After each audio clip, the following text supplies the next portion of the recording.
ஸ்ரீ மீனாட்சி மைனன் YouTube channel நண்பர்களுக்கும் நேர்களுக்கும் இனிய வணக்கம். இந்த நாள் என்னாக அமையட்டும். நம்மளுடைய சேனல் நிறைய ஆன்மீக ரீதியான பதிவுகள் பார்த்துட்டு இருக்கிறோம். அந்த அடிப்படையில் நம்ம பார்க்கக்கூடிய பதிவு பார்த்திங்கன்னா கார்த்திகை மாதத்தோட சிறப்புகள், கார்த்திகை மாதத்தோட விரத தினங்களை நம்ம தெரிஞ்சுக்க போகிறோம். வாங்க வீடியோக்குள்ளே போகலாம்.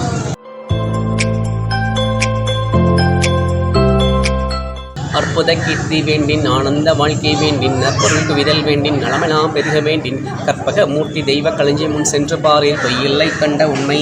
திருச்சிற்றம்பலம் தில்லையம்பலம். கார்த்திகை மாதம் அப்படின்னா நமக்கு ரொம்ப ஒரு ரம்மியமான ஒரு மாதம். வெயில் குறைந்து மழையும் பனியும் நமக்கு சேர்ந்து கிடைக்கக்கூடிய ஒரு அற்புதமான ஒரு மாதம். இந்த மாதத்தை பொறுத்த வரைக்கும் நீங்கள் சங்ககால இலக்கியங்கள்லாம் நீங்கள் பார்த்தீங்கன்னா இந்த மாதத்தை விளக்கீடு மாதம் அப்படின்னு சொல்லியிருப்பாங்க. இந்த மாதம் 1ஆம் தேதியிலேருந்து 30ஆம் தேதி வரைக்கும் அந்தி சாயம் பொழுது சாயங்கால நேரங்களில் நம்ம வந்து தினம்தோறும் வீட்டு வாசலில் விளக்கேற்றணும். கண்டிப்பாக விளக்கேற்றணும். அந்த விளக்குகள் வந்து அகல் விளக்குகள், அம்மன் சட்டி கிளீஞ்சிட்டு தான் விளக்கேற்றணும். அந்த அந்த அந்த ஒரு மாதம் இந்த மாதம். இதுக்கப்புறம் இந்த மாதத்தில் இன்னொரு சிறப்புகள் என்னன்னு கேட்டிங்கன்னா கார்த்திகை ஞாயிற்றுக்கிழமை. இந்த கார்த்திகை ஞாயிற்றுக்கிழமையில் உமா மகேஸ்வர விரதம்னு சொல்லிட்டு ஒரு விரதம் உண்டு. பிரிந்த தம்பதிகள் ஒன்று சேர்வதற்கும் திருமணமாகாத கன்னி பெண்களுக்கும் ஆண்களுக்கும் திருமணம் இருக்கக்கூடிய விரதம் இது. இதற்கப்புறமா பார்த்தீங்கன்னா கார்த்திகை மாதம் சோமவாரம், திங்கக்கிழமை அப்படின்னு சொல்லுவாங்க. ஒவ்வொரு திங்கக்கிழமையும் சோமவாரம் தான் சொல்லுவாங்க. அது என்ன கார்த்திகை மாதத்துக்கு மட்டும் ஒரு தனிச்சிறப்புன்னு கேட்டிங்கன்னா சுவாமி வந்து பொதுவாகவே அபிஷேக பிரியன் சிவபெருமான். இந்த கார்த்திகை சோமவாரத்தை எல்லா சிவாலயங்களையும் சுவாமிக்கு சங்காபிஷேகம் நடக்கும். அதான் அதில் வந்து ரொம்ப விசேஷமான ஒரு நாள். இந்த சோமவார விரதம் இருந்தோம் அப்படின்னு கேட்டால் நம்ம நினைச்ச காரியத்தெல்லாம் சுவாமி நடத்தி கொடுப்பார். இந்த சோமவார விரதம். இதற்கப்புறமாக இந்த கார்த்திகை மாதத்தில் பார்த்திங்கன்னா வந்து நமக்கு வந்து கார்த்திகை துவாதசின்னு ஒரு திதி வரும். இந்த திதி என்னன்னு கேட்டிங்கன்னா வந்து துளசி தேவியை, துளசி தாயாரை பெருமாள் வந்து திருமணம் செய்துக்கிட்ட மாதம் தான் கார்த்திகை துவாதசி.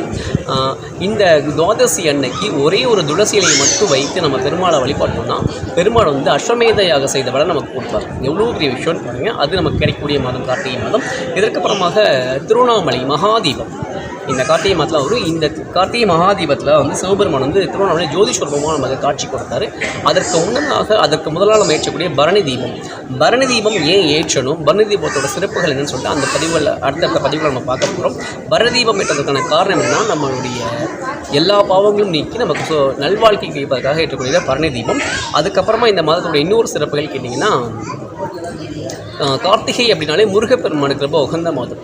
முருகப்பெருமானை வளைத்து 6 கார்த்திகை பெண்கள் நன்றி சொல்ல விதமாக இந்த மாதம் வந்து நமக்கு அமைஞ்சிருக்கு. இதுக்கப்புறமா இந்த மாதத்தை பொறுத்த வரைக்கும் தானம் கொடுக்கறதுக்கு ரொம்ப சிறந்த ஒரு மாதம். எதை நீங்கள் தானமாக கொடுக்கலாம், விளக்குகள் வாங்கி தானமாக கொடுக்கலாம். எங்கே கொடுக்கலாம்னா எங்கே வேணாலும் நீங்கள் கொடுக்கலாம். பொதுவாக கோவில்களில் கொடுக்கலாம். மண் அகல் விளக்குகள் வாங்கி நீங்கள் தானமாக கொடுக்கலாம். வசதி இருந்தால் பித்தளை விளக்குகள் வாங்கி தானமாக நீங்கள் கொடுக்கலாம். இல்லை கோயில் வரக்கூடிய அன்பர்களுக்கு நீங்கள் தானமாக கொடுக்கலாம். இந்த மாதத்தில் நீங்கள் விளக்கு தானமாக கொடுத்தீங்கன்னா நம்ம செய்த எல்லா பாவங்களும் தீரும். அது அற்புதமான பலன்களை தரக்கூடிய ஒரு மாதம் இது. இதுபோக இந்த மாதம் வந்து நம்ம ஐயப்ப பக்தர்கள் மாலை அணிந்து சுவாமி சபரிமலை ஐயப்பனுக்கு விரதம் இருக்கக்கூடிய ஒரு அற்புதமான ஒரு மாதம் இது. ஐயப்பனை வந்து நம்ம இப்போ எல்லா நாட்களையும் சபரிமலை திறந்துருக்குது. தமிழ் மாதத்தில் முதல் 5 தேதி இந்த சபரிமலை திறக்கிறாங்க. ஆனால் இந்த கார்த்திகை மாதம் மட்டும்தான் நமக்கு வந்து மகர ஜோதிக்கான காலங்கள் அப்படின்னு சொல்லுவாங்க. மண்டல பூஜை மகர ஜோதிக்கான காலங்கள்னு சொல்லுவாங்க. இந்த மாதங்கள் ஐயப்பனை வந்து வழிபடும் போது நமக்கு ஏற்படக்கூடிய பலன்கள் இன்னும் அதிகமாக இருக்கும். அதற்கான மாதம் இந்த மாதம் தான். இந்த மாதத்தில் இந்த மாதிரி பல சிறப்புகள் இருக்குது. இந்த சிறப்புகளை பற்றி ஒவ்வொன்றும் நம்ம தனித்தனி வீடியோக்களை நம்ம பார்க்கலாம். இந்த வீடியோவை நீங்கள் பாருங்கள். அதுக்கப்புறம் உள்ள அடுத்தடுத்த பதிவுகள் வந்து நம்ம உங்களுக்கு நான் கொடுத்துட்ருக்கேன். ஸ்ரீ மீனாட்சி மைனன் யூடியூப் சேனல் லைக் பண்ணுங்கள், கமெண்ட் பண்ணுங்கள், ஷேர் பண்ணுங்கள், சப்ஸ்கிரைப் பண்ணிக்கோங்க. மறக்காமல் பக்கத்துடைய பெல் ஐக்கானை கிளிக் பண்ணிங்க. அப்போ தான் நாங்கள் அடுத்தடுத்து போடக்கூடிய வீடியோஸ் உங்களுக்கு வரும். நன்றி, வணக்கம். வான்முகில் வளாது பெய்க மலிவளம் சுரக்க மன்னன் பொன்முறை அரச செய்க குறைவிலா உயிர்கள் வாழ்க நான்மறை அரங்கள் உங்கள் நட்சபம் வேள்வி மல்க மேன்மைகள் செய்வநிதி விலங்குக உலகம் எல்லாம் மேன்மைகள் செய்வநிதி விலங்குக உலகம் எல்லாம் மேன்மைகள் செய்வநிதி விலங்குக உலகம் எல்லாம்.